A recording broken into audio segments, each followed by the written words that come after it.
Agora nós vamos começar o capítulo 2, tá? O capítulo 2, só para vocês terem uma ideia, é basicamente os movimentos que vocês já estudaram no ensino médio. Movimento uniforme, movimento uniformemente variado. Vamos lá então, dando início agora ao capítulo 2, nós vamos falar basicamente do movimento retilíneo, tá? Dos movimentos retilíneos, propriamente dito, e essa parte de movimentos retilíneos contempla uma das subdivisões do ramo da física que nós chamamos de mecânica. Só para vocês entenderem a ideia. A mecânica é a parte da física que estuda os movimentos. Tudo que for relacionado a movimento é estudado dentro da mecânica.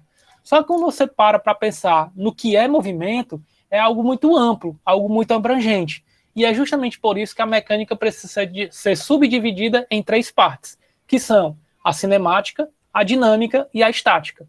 Cada uma delas vai estudar a mecânica com um objetivo diferente, com um foco diferente. A cinemática, que é a que nós vamos estudar agora, ela estuda a mecânica, estuda os movimentos, sem se preocupar com as causas. Ou seja, na cinemática a gente não vai estar interessado em entender o que causou aquele movimento, o que provocou aquele freio, o que fez com que o corpo modificasse seu movimento. Não, a gente vai entender apenas as coisas que acontecem ao longo do movimento. Por exemplo, quanto tempo o corpo gastou para se mover, com que velocidade ele estava, quanto de aceleração ele teve para obter aquela velocidade, qual a distância percorrida por ele. São coisas que são estudadas dentro da cinemática. Só a critério de curiosidade, nós não vamos nos aprofundar nisso. E o que é que a dinâmica e a estática estudam? A dinâmica continua estudando os movimentos, só que também as suas causas, é ela que vai nos permitir entender o que é que provocou aquele movimento, o que é que interrompeu aquele movimento ou o que modificou aquele movimento. E a estática estuda o que a cinemática e a dinâmica não estudaram. O que? A ausência de movimento. Ou seja, basicamente os corpos em equilíbrio, tá? E não se enganem, tem muita coisa para se estudar num corpo em equilíbrio, tá? Por isso que é necessário uma terceira parte para estudar a mecânica. Mas, enfim, dando sequência aqui ao estudo da nossa cinemática, nós vamos começar a tratar de alguns conceitos bem específicos. Lembrando que muitos desses conceitos vocês já viram a nível do ensino médio e nós vamos tentar aqui pincelar apenas aqueles conceitos que são ou mais importantes ou têm um aprofundamento maior a nível de ensino superior, certo? O primeiro conceito que nós vamos tratar são os conceitos de posição e deslocamento, que nós vamos representar através da letra X. Então, a posição de um corpo nada mais é do que a distância que esse corpo se encontra ao longo da sua linha de movimento, que nós chamamos de trajetória, é a distância que ele se encontra de um ponto que nós vamos chamar de referencial. Então, veja que nós temos aqui uma linha de movimento do corpo, adotamos um ponto chamado de origem ou referencial, essa origem também é também chamada de referencial, e a distância que o corpo se encontra desse referencial naquele momento de análise é o que nós vamos chamar de posição. Então, por exemplo, vamos supor que inicialmente a gente observe um corpo nesta posição e em um outro momento este corpo se encontre nesta posição. Se ele estava inicialmente nessa posição, nós podemos chamar esta posição de x1, e se ele foi posteriormente para esta posição, nós podemos chamá-la de x2. Com base nessas informações, quem seria o x1? O x1 é a distância que esse corpo se encontra do referencial, que nada mais é do que 2, como a trajetória está medida em metros, 2 metros. Mas tem um detalhe, essa posição ela não é só a distância, ela também indica onde esse corpo se encontra com relação ao referencial. Como ele estava à esquerda, nós precisamos agregar a esta informação o sinal de menos, para lembrar que esse corpo está a 2 metros à esquerda do referencial. Assim como a posição x2 vai ser a distância que ele se encontra do referencial, 3 metros.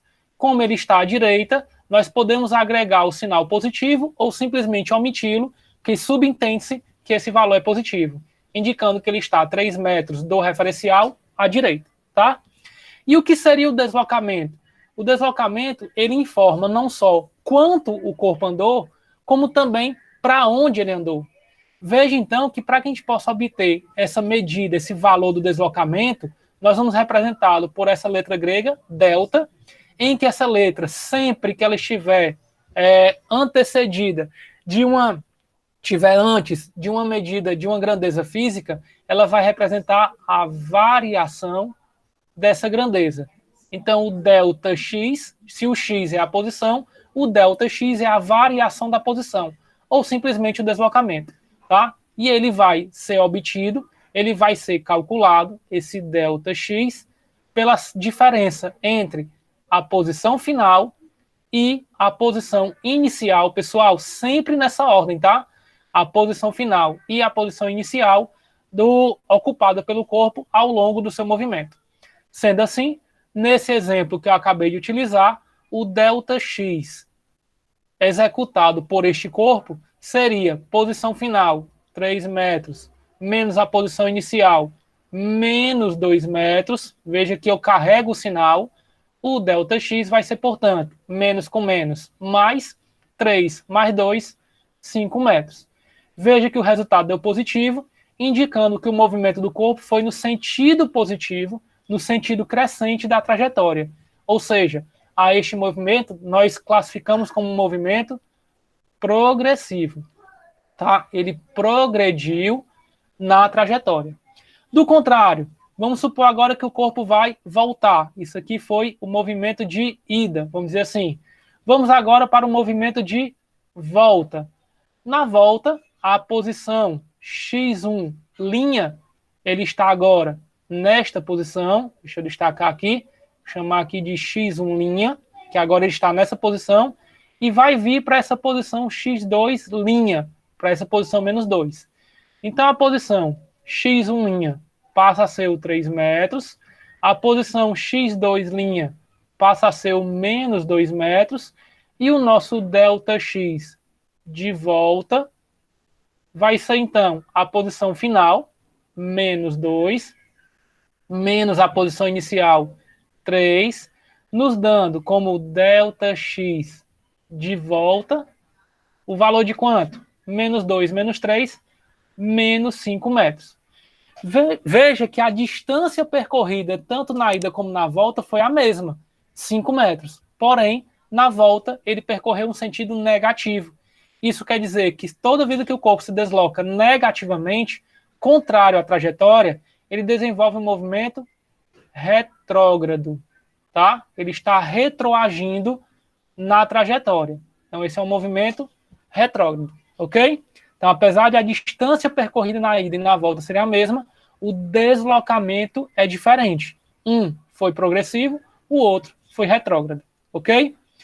Seguindo em diante, nós vamos agora falar a respeito da velocidade média. O que é velocidade média? Pessoal, muita gente confunde, muita gente erra o que seria a velocidade média.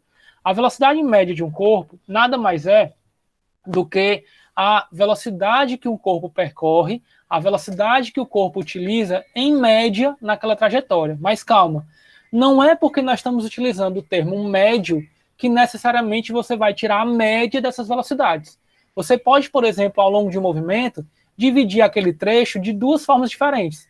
Você pode dividir aquele trecho em partes iguais. Por exemplo, eu quero ir daqui para Fortaleza, que dá mais ou menos uns 600 quilômetros, só que eu vou fazer esse percurso em 3 partes. Vou fazer 200 metros, depois dou uma parada, depois mais 200 metros, depois mais 200 metros. Então, você está dividindo o percurso em 3 partes iguais. Mas também posso fazer essa divisão em tempo. Por exemplo, daqui para Fortaleza dá mais ou menos 7 horas de viagem. Se eu quiser fazer esse percurso de 7 horas, dividindo esses trechos em 2 tempos iguais. Então, eu vou fazer em 3 horas e meia, dou uma parada, depois mais 3 horas e meia. Não necessariamente, nas primeiras 3 horas e meia, eu fiz com a mesma velocidade da segunda 3 horas e meia. Eu posso fazer com velocidades diferentes. Então, nem sempre a velocidade média é obtida pela média das velocidades, ok? Na realidade, por definição, a velocidade média ela é definida como sendo o deslocamento executado pelo móvel dividido pelo tempo que ele gasta. Ou seja, vai ser a diferença entre as posições final e inicial dividido pelo tempo final menos tempo inicial em que ele estava ocupando cada uma dessas posições. Mas veja que aqui nós temos também um outro termo, a velocidade escalar média. A velocidade escalar média, ela é representada pelas letras S e M. A velocidade escalar média, ela é obtida pela distância percorrida pelo móvel, dividido pelo tempo que ele gastou nesse percurso. Mas, professor, eu não estou entendendo qual é a diferença. Vamos lá. Se você voltar aqui no slide, você vai ver que no movimento do exemplo que eu citei, de ida e volta, se você juntar os dois, a ida com a volta, o deslocamento executado pelo móvel foi 0. Ele saiu da posição, foi e voltou para a mesma posição. Então, se o seu deslocamento foi 0, independente do tempo que ele gastou para fazer isso, a sua velocidade média foi 0.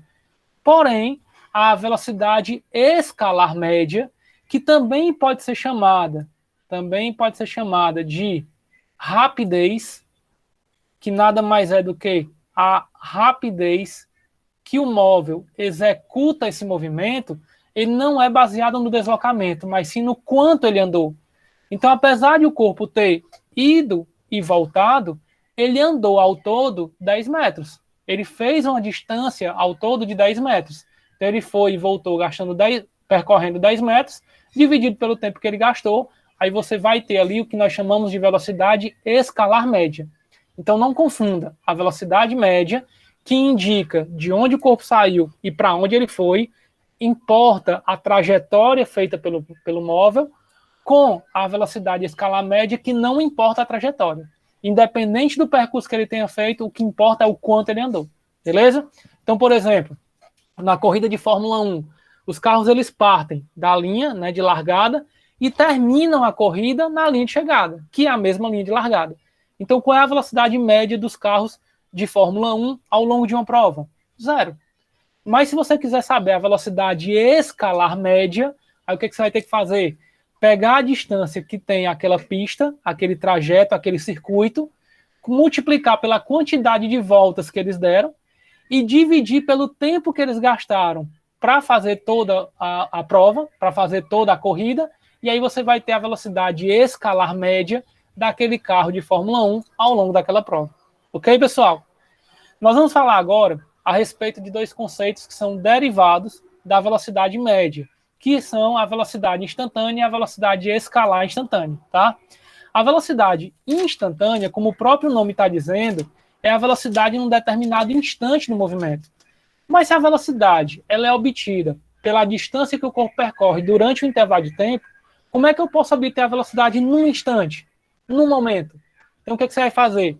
Você vai pegar um intervalo de tempo tão pequeno, tão próximo de 0, que ele vai ser considerado como instante. Sabe quem é que faz isso? Os fotossensores. Não sei se vocês já perceberam, mas aqueles fotossensores fixos, aqueles que ficam fixos no chão, eles têm, para medir a velocidade com que o carro está, eles têm 2 linhas sensoras gravadas, fincadas na pista. A primeira linha, ela aciona um cronômetro que está lá embutido no fotossensor. A segunda linha para esse cronômetro. Para que o fotossensor ele possa pegar a distância entre essas 2 linhas, que já é programada no fotossensor, e dividir por esse tempo que ele acabou de medir, obtendo, em teoria, em termos, a velocidade média daquele carro. Porém, como é um tempo muito curto, não deu para o carro acelerar, não deu para ele frear. Então, como as linhas são muito próximas uma da outra, é um tempo tão curto que ali nós podemos considerar como sendo a velocidade naquele instante, tá?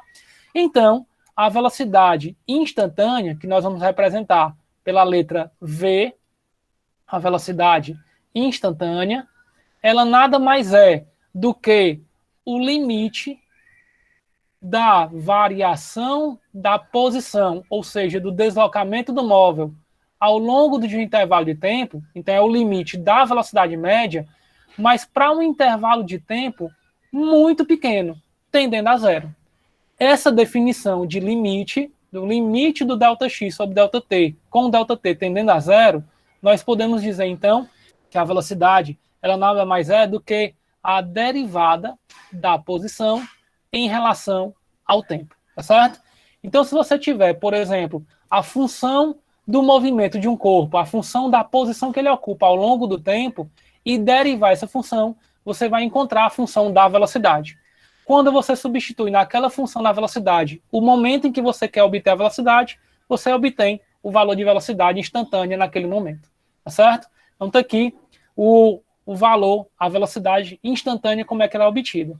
Detalhe, se você pegar um gráfico da posição pelo tempo, em que esse gráfico, eu vou desenhar aqui um gráfico qualquer, o gráfico da função, da posição em relação ao tempo, tem sido essa linha aí, tá? Se eu pegar deste gráfico qualquer ponto, eu vou obter deste ponto duas informações. O tempo em que esse corpo se encontra nesta posição, nós temos aqui o que eu vou chamar de T1, e a posição que ele se encontra nesse momento, que eu vou chamar de X1. Se eu pegar um outro ponto desse gráfico, também eu vou ter duas informações desse ponto. Vou ter o outro momento em que ele se encontra nesta posição e a outra posição em que ele está ocupando, que eu vou chamar de X2. Vocês concordam comigo que se eu pegar de T1 até T2, eu vou ter o que nós chamamos de ΔT, o tempo de duração do movimento desse trecho desse movimento? Assim como também, se eu pegar de X1 para X2, eu vou obter o ΔX, o deslocamento do móvel deste ponto até esse.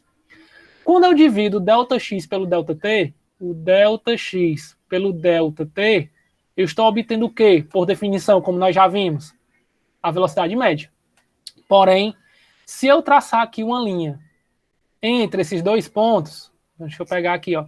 Se eu traçar uma linha deste ponto até esse, uma reta, interligando esses dois pontos, essa reta ela vai ter uma certa inclinação com relação à horizontal. Essa inclinação dessa reta com relação à horizontal forma aqui, ó, vou destacar aqui para vocês, forma aqui, ó, um triângulo retângulo. Vocês estão vendo? Nesse triângulo retângulo, nós temos o ΔX, essa medida, como sendo o cateto oposto desse ângulo. O ΔT como sendo o cateto adjacente. Como a velocidade média é a divisão do cateto oposto sobre o cateto adjacente, a velocidade média também nada mais é do que a tangente desse ângulo alfa. Beleza? Aí agora eu vou fazer o seguinte, ó. Agora eu vou apagar isso aqui. Vou apagar também. Vou apagar tudo isso aqui. Pronto, vamos lá. Aqui já dá para falar o que eu quero falar. Aí vamos supor que eu faço o seguinte. Eu agora pego aquele T2 que estava bem distante e coloque tão próximo do T1, aqui o meu T2, ó, agora está bem aqui. Ele está tão próximo do T1 que quando eu chegar lá na função, esses dois pontos, de T1 para T2 e de X1 para X2, deixa eu apagar isso aqui também, eles vão estar tão próximos um do outro que esses dois pontos eles vão ser praticamente um ponto só. E aí, quando você pega essa reta e passa por esses dois pontos, aparentemente, essa reta ela vai estar passando por um ponto só, porque esses dois pontos eles são praticamente um único ponto. Esse é o conceito do limite, do ΔT tendendo a zero. Ele não é igual a zero, porque se eu fizer um ΔT igual a zero, vocês vão concordar comigo que essa divisão nem existe. Matematicamente é impossível dividir um número por zero. Mas se eu disser que o ΔT é muito próximo de zero, essa divisão existe. E aí a velocidade média, ela passa a ser denominada, ela passa a ser chamada de velocidade instantânea, quando eu pego o limite do ΔX pelo ΔT com o ΔT tendendo a zero, que nada mais é do que o que o fotossensor faz. Ele pega um espaço tão pequeno, gerando um ΔT tão pequeno, que aquela velocidade média que ele calcula dentro daquele intervalo é a velocidade instantânea do carro, tá bom? Então, quando você pega essa reta, que é aquela mesma, ó, que ligou os dois pontos na velocidade média, quando você pega essa reta e obtém a inclinação desta reta com relação à horizontal, a tangente dessa reta, a tangente dessa inclinação, vai ser a velocidade instantânea. Aí olha que interessante. Normalmente, alguns movimentos que nós estudamos, o gráfico da posição pelo tempo, ele tem um formato de parábola. Se você souber dessa informação, Lá no ponto mais alto dessa parábola, lá no vértice dessa parábola, o que é que acontece? O móvel ele muda o sentido do movimento. Ele está deixando de ir no sentido crescente da trajetória e vai passar aí no sentido decrescente. Nesse ponto em que ele muda a trajetória, em que ele muda o sentido do movimento, a reta, essa reta aqui, deixa eu pegar essa reta que vai representar a velocidade do móvel naquele momento, ela passa a ser uma reta horizontal. Ou seja, de quanto é o ângulo de inclinação dessa reta? Zero. E quanto é a tangente de zero? Zero. Isso quer dizer que neste ponto aqui, sem eu fazer cálculo nenhum, pelo menos escrito, só cálculo mental, se esse ângulo de inclinação dessa reta é zero e, consequentemente, a sua tangente é zero, é porque a velocidade nesse ponto de mudança do sentido do movimento vai ser zero. Vamos para a prática. Quando você joga um objeto para cima, você concorda que ele vai subir, mas até um determinado ponto, onde ele para poder voltar? Ou seja, no movimento em que você lança um objeto para cima, ele vai inverter o sentido do movimento. Ele vai deixar de subir para, em algum momento, passar a descer. Nesse momento em que ele deixa de subir e passa a descer, ele momentaneamente para. Esse momento é justamente o vértice da parábola que representa as posições desse móvel ao longo do tempo do seu movimento. Tá? Então, essa informação é muito importante para que a gente possa estudar os movimentos que a gente vai ver a partir de agora. Seguindo aqui em diante, nós vamos agora para o conceito de aceleração. O que é o conceito de aceleração? Na aceleração, nós vamos ter a representação da variação da velocidade de um móvel ao longo de um movimento. Então, a aceleração indica se a velocidade mudou ou não ao longo daquele movimento. E, em definição, a aceleração média ela vai representar justamente essa variação de velocidade ao longo do tempo. Ou seja, é a velocidade em um determinado momento posterior menos a velocidade no momento anterior, dividido pelo tempo que ele ocupou no final desse trajeto, menos o tempo que ele ocupou o início desse trajeto. Então é assim que nós temos a aceleração média. Por analogia à velocidade média, o que seria a aceleração instantânea? A aceleração instantânea seria o limite da aceleração média, ou seja, de ΔV sobre ΔT, com esse ΔT tendendo a zero. Com um ΔT muito pequeno, nós temos aqui essa variação de velocidade ao longo desse intervalo de tempo, representando a aceleração naquele instante. E isso, por definição, nada mais é do que a derivada da velocidade em função do tempo, tá certo? Então, se você tiver no movimento a função da velocidade em relação ao tempo e derivar, você encontra a função da aceleração.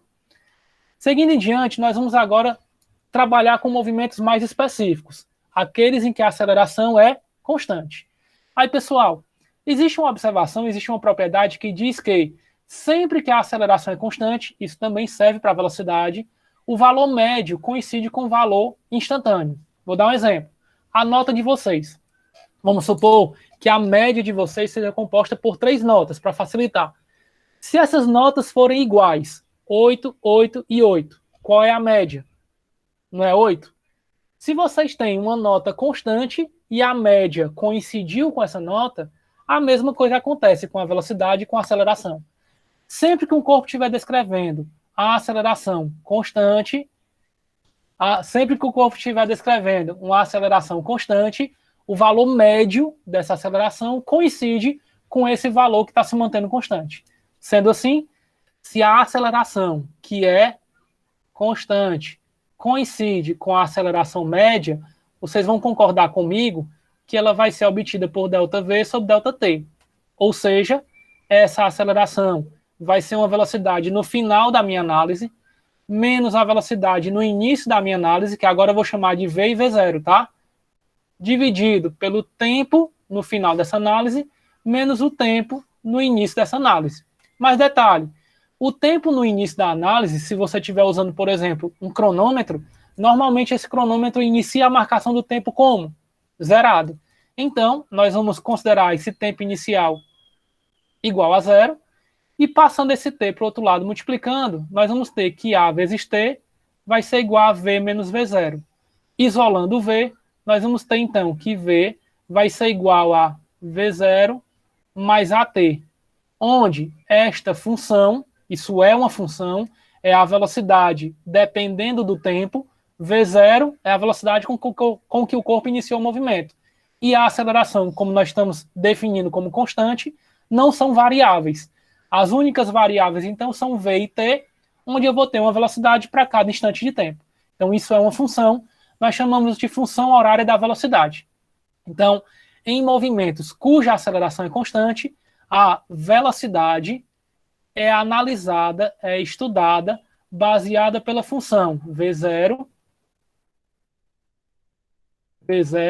mais a vezes t, ok? Com isso também, nós podemos definir que a velocidade média, ela é, por definição, ΔX por ΔT. Porém, como a aceleração é constante, essa velocidade varia de maneira uniforme. Como assim? Ela vai crescendo sempre a uma mesma taxa. Neste caso, somente neste caso, você pode afirmar que a velocidade média é a média entre a velocidade final e a velocidade inicial do trecho analisado. Então, é a soma das velocidades dividido por 2. É assim que a gente calcula a média. Fazendo, então, a análise dessa expressão, nós temos que ΔX é a posição final menos a posição inicial, dividido por ΔT, que é o tempo final menos o tempo inicial. Isso vai ser igual a V mais V0 sobre 2. A mesma coisa, chamando T0 de zero, nós vamos ter que x menos x0 sobre t vai ser igual a... O que é o v? O v, nós já sabemos que é isso aqui, que é v0 mais at sobre 2. Passando o t para o outro lado, v0 mais at mais o v0, né, que eu tinha esquecido de somar, tem esse v0 aqui, ó. Então, v0 mais at ficou no lugar do v, mais o v0 que já existia, tá? Vamos lá, continuando então, nós vamos ter, ó, passando isso aqui para cá, nós vamos ter que o x menos x0 vai ser igual a v0 mais v0 dá 2v0, dividido por 2, fica v0, e esse t que eu passei multiplicando, vai multiplicando, mais at dividido por 2, não dá para dividir, mas multiplicado por t, vão ficar 2t's, t vezes t, t ao quadrado. Então, a t ao quadrado sobre 2.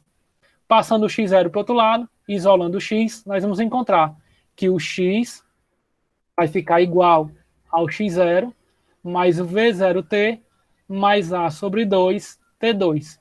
E isso nós chamamos de função horária da posição para qualquer movimento cuja aceleração seja constante. X é igual a x0 mais v0t mais a sobre 2, t2. E para finalizar, você vai ver que o tempo desta função aqui é v menos v0 sobre a. E nós vimos que ΔX sobre ΔT é igual a v mais v0 sobre 2. Então, substituindo o tempo por essa expressão, nós vamos ter que ΔX sobre v menos v0 sobre a vai ser igual a v mais v0 sobre 2. Passa essa fração para o outro lado multiplicando, ΔX vai ser igual a v menos v0 sobre a, vezes v mais v0 sobre 2. Então, multiplicação de frações. ΔX vai ficar, então, ó, produto da diferença pela soma é o quadrado primeiro menos o quadrado segundo, dividido por a vezes 2, 2a. Passa isso para o outro lado, e isola o v, aí nós vamos encontrar que v2 é igual a v02 mais 2a ΔX. Que isso aqui também foi visto por vocês a nível de ensino médio, que nós chamamos lá de equação de Torricelli. V2 é igual a V02 mais 2A ΔX, que é a relação entre a posição e a velocidade num movimento cuja aceleração é constante, sem depender do tempo. Tá certo? Ok? O que é que eu vou mostrar para vocês agora? É que se a aceleração sendo constante e ela corresponde à derivada da velocidade com relação ao tempo, ao passar o ΔT para lá, nós vamos ter que dv vai ser igual à aceleração dt. Integrando os dois lados, nós vamos encontrar a integral de dv é v, a integral de uma constante é a constante, a integral de dt é t, tá? Então, nós vamos ter mais uma constante. Então, essa vai ser a relação da velocidade com relação ao tempo encontrada por meio da derivada. Mas a gente precisa saber o que é essa constante.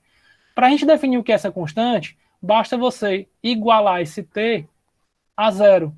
Quando você iguala esse t a zero, você encontra que v é igual a zero, v zero mais a constante é a própria constante. Mas o que é a velocidade quando o tempo é zero?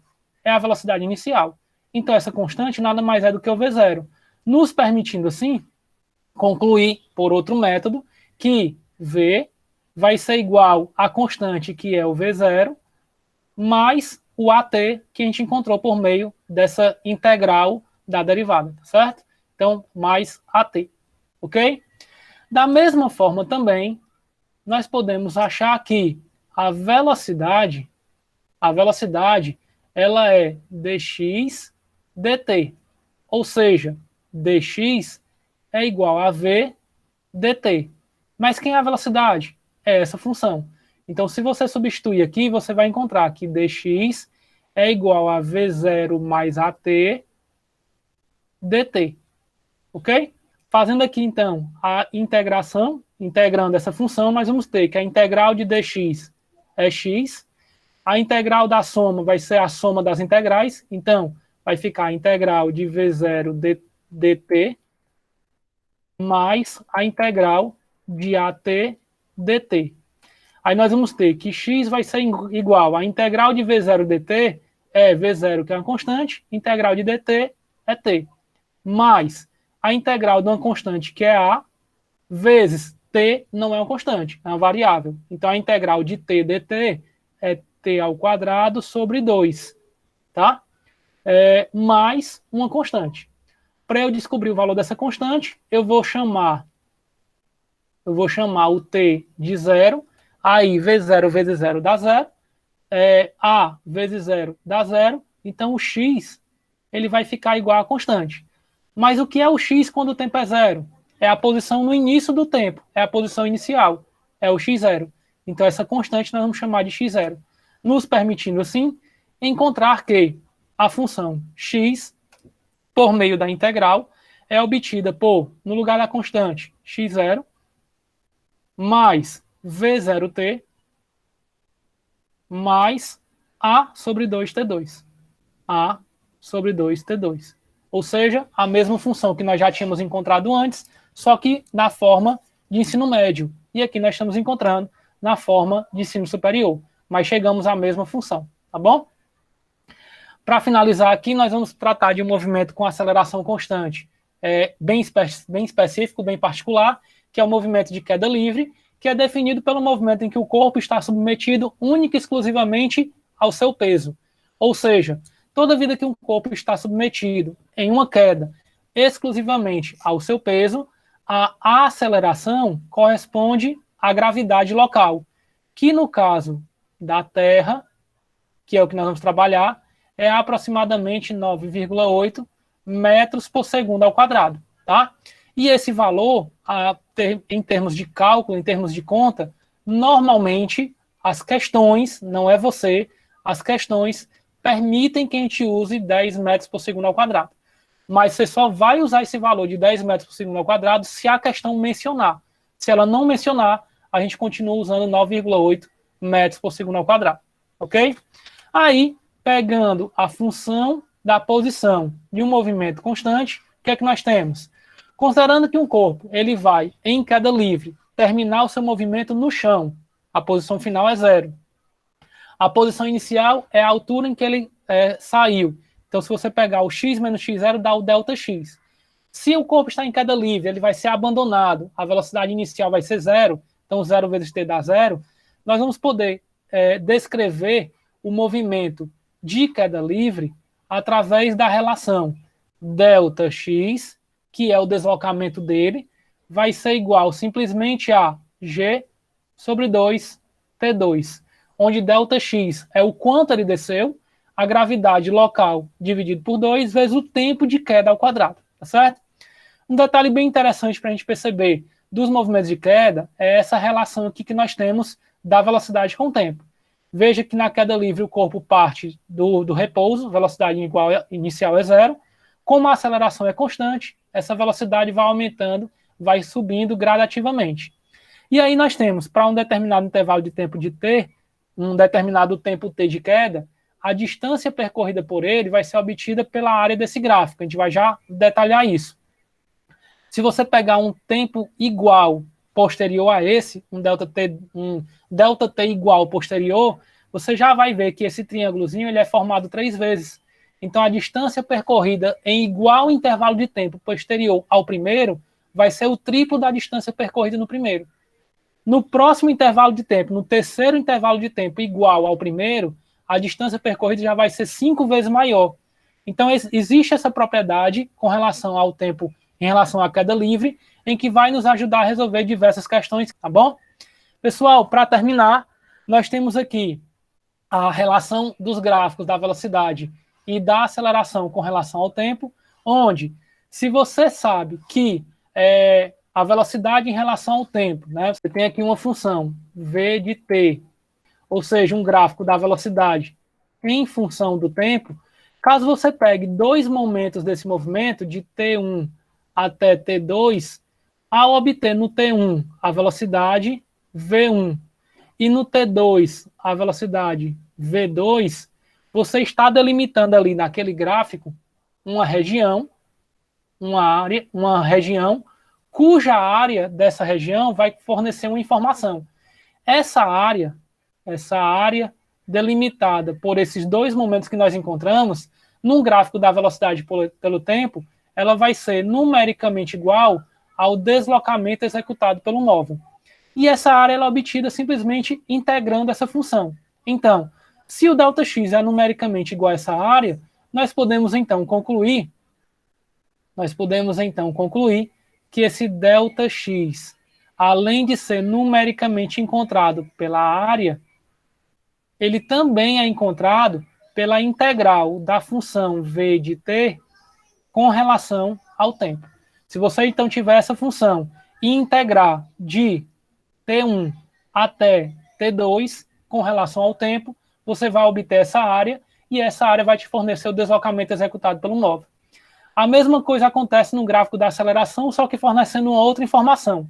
Se você pegar de um tempo t1, onde você tem uma determinada aceleração a1, até um tempo t2, onde você tem uma aceleração a2, você também está delimitando ali uma região cuja área dessa região,